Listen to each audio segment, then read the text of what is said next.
for the Lionsgate movie. Mighty Morphin Power Rangers Season 1 Episode 2 High Five Review. Mighty Morphin Power Rangers Season 1 Episode 2 High Five is a great episode on multiple levels. This episode gets more and more addictive the more and more I rewatch it. The original idea of a dark 90s kid show where a protagonist has to deal with his or her fear of what's to say farting slime in someone's face or something ridiculous like that is a very good plus.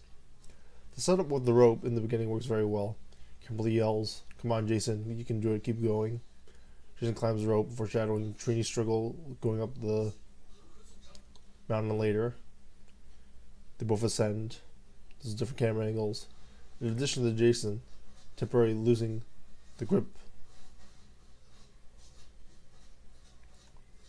Bulk falls, possibly showing what may happen to Trini or someone else in the episode later, as we'll see later.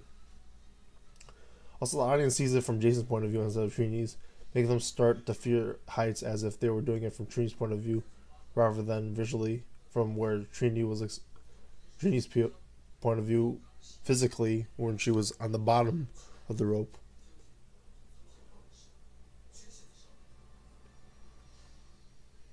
There's a funny note on how Kimberly mentions ooze. I wonder if they did that purposely for the movie. They encounter enemies on the top, showing their struggle. There's also an allusion to the debut episode. I also might have considered using the King Sphinx episode for this. Although a Jason episode, Jason climbs the rope, and it actually has to do with flying. Kimberly flying a plane is another good example of what could have been a factor.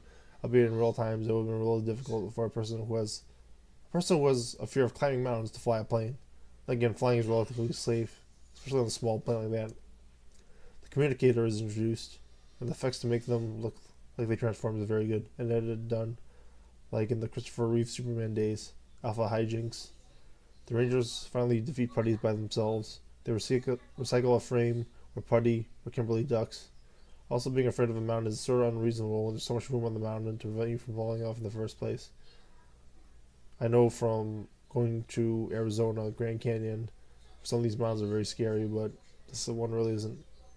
The Putty dies, the Morphin falls, showing the possible ending of what could have happened to one of the Rangers. Bones would have been a really cool villain, but it really has nothing to do with this episode. We start with a plot hole with redescending the giant down, where the Rangers already showed improvements defeating the Putties without morphing.